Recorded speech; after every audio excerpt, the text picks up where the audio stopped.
সুপ্রিয়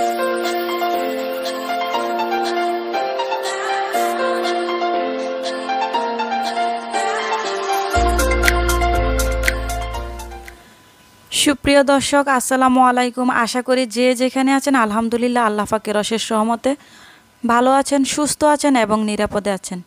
আজকের পর্বে নিয়ে আসছি অসম্ভব মজার, বাচ্চাদের খুবই পছন্দের একটা প্যানকেক রেসিপি নিয়ে। ছোট বড় সকল বাচ্চারা খেতে খুবই পছন্দ করবে। প্যানকেক রেসিপি তৈরি করার জন্য আমি এখানে একটি ডিম নিয়েছি। একটি ডিম নিয়ে 4 টেবিল চামচ পরিমাণ চিনি আমি অ্যাড করে দিয়েছি। খুব ভালোভাবে আমি এখন এটাকে মিক্স করে নেব যতক্ষণ না পর্যন্ত চিনিটা খুব ভালোভাবে গলে যায়, ডিম চিনি মিশে যায়। সবাইকে অনুরোধ করব রেসিপিস বাই নাবিল মাম্মাম চ্যানেলটিকে সাপোর্ট করে পাশে থাকার জন্য। প্লিজ চ্যানেলটিকে যারা এখনও সাবস্ক্রাইব করেননি সাবস্ক্রাইব করবেন, একটি লাইক দিয়ে ভিডিওটি শুরু থেকে শেষ পর্যন্ত দেখার অনুরোধ রইল। ডিম চিনি খুব ভালোভাবে মিশিয়ে নেওয়ার পর আমি এখন এখানে লিকুইড মিল্ক অ্যাড করে দেব। লিকুইড গরুর দুধ আমি এখানে অ্যাড করে দিলাম 200 ml।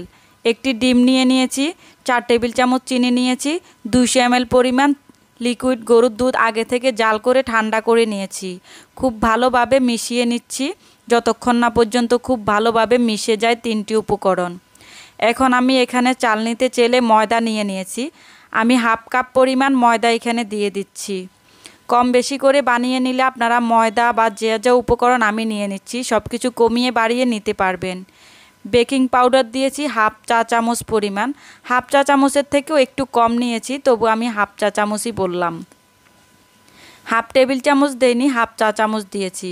আমার কাছে মনে হলো ব্যাটারটা একটু পাতলা হয়েছে, আমি আরও 1 টেবিল চামচ পরিমাণ ময়দা অ্যাড করে দিয়েছি। খুব ভালোভাবে সবগুলো উপকরণ মিশিয়ানো হয়ে গেলে আমি এখন এখানে 5 থেকে 6 টেবিল চামচ পরিমাণ আন্দাজ করে রান্নার তেল দিয়ে দিয়েছি। তেল দেওয়ার পর আবারও খুব ভালোভাবে মিশিয়ে নিতে হবে সবগুলো উপকরণ। ব্যাটারটা এই পরিমাণে ঘন হবে, খুব বেশি পাতলাও না, খুব বেশি ঘন হবে না, আপনাদেরকে দেখে বুঝে নিতে হবে। ভ্যানিলা এসেন্স নিয়েছি এখানে 3 থেকে 4 ফোঁটা দিয়ে দেব। আমি 3 থেকে 4 ফোঁটার মতো ভ্যানিলা এসেন্স এখানে দিয়ে দিয়েছি। আন্দাজ করে 5-6 ফোঁটা দিয়ে দিলে হবে, খুব সুন্দর একটা ফ্লেভার আসবে। হাতের কাছে না থাকলে আপনারা এলাচ পাউডারও দিতে পারেন। এলাচের ভিতরে যে বিচি থাকে ওটা পাউডার করে দিতে পারেন 1 চিমটি পরিমাণ। চুলায় একটা প্যান বসিয়ে দিয়ে খুব ভালোভাবে আগে থেকে গরম করে নিয়েছি। ব্যাটারটা দেখিয়ে দিয়েছিলাম কতটা ঘনত্ব হবে, কতটা পাতলা হবে। আবারও আমি প্যানকেকটা প্যানে দেওয়ার আগে খুব ভালোভাবে নেড়ে চেড়ে একটু মিশিয়ে নেব। এরকম ঘনত্ব হবে, আপনারা দেখে অবশ্যই বুঝতে পারতেছেন। আমার ছেলে তো এই রেসিপি খেতে খুবই পছন্দ করে, আশা করি আপনাদের বাচ্চারাও খুবই পছন্দ করবে। বিকেলবেলা অথবা সকালবেলায় নাস্তাটা দিতে পারেন, চাইলে টিফিনেও তৈরি করে দিতে পারেন, ওরা হেলদি একটা নাস্তা খুব পছন্দ করবে।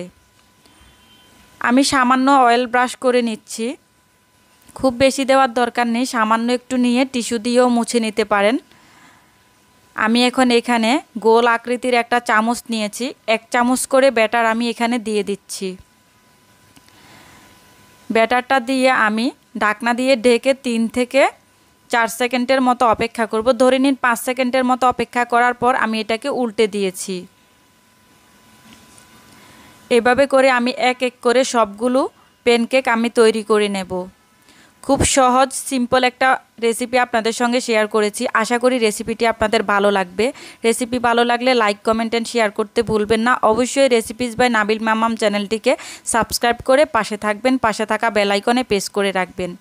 আমি যখন ভ্যানিলা এসেন্স ব্যবহার করেছি তখন আমার ছেলে দেখেছে ফ্রিজে আরও একটা কাচের বোতল রাখা, ও সেটা বের করে এনে দিয়ে বলতেছে মাম্মাম আমি এটা দিয়ে খাবো। ও তো জানে না এটা আসলে গ্রেপফ্রুট কালার ছিল।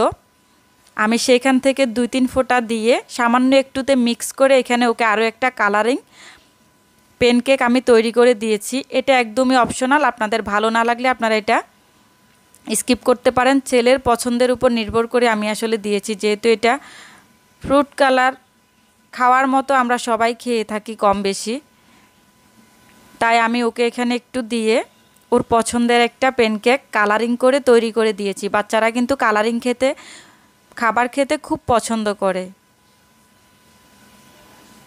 তাই আপনারা হয়তো ভাবতে পারেন এটা এরকম কেন হয়েছে। আমি একটু আলাদা কালার অ্যাড করে দিয়েছি, যার কারণে একটা প্যানকেক এরকম কালার দেখতে আসছে। খুব সহজ সিম্পলভাবে তৈরি হয়ে গেল বাচ্চাদের মজাদার খুবই পছন্দের একটা সিম্পল নাস্তার রেসিপি। খুবই হেলদি, খুবই পুষ্টিকর, বড়রাও চাইলে খেতে পারবেন চিনির পরিমাণটা কম দিয়ে। রেসিপি ভালো লাগলে আবারও বলছি লাইক দিতে ভুলবেন না। বাসায় একবার ট্রাই করে অবশ্যই আপনাদের অভিজ্ঞতা শেয়ার করবেন কমেন্ট বক্সে। রেসিপিতে কথা কাজে ভুল ত্রুটি হয়ে থাকলে ক্ষমা সুন্দর দৃষ্টিতে দেখবেন।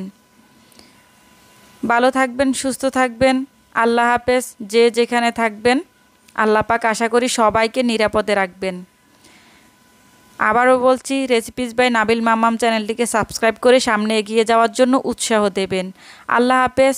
আসসালামু আলাইকুম।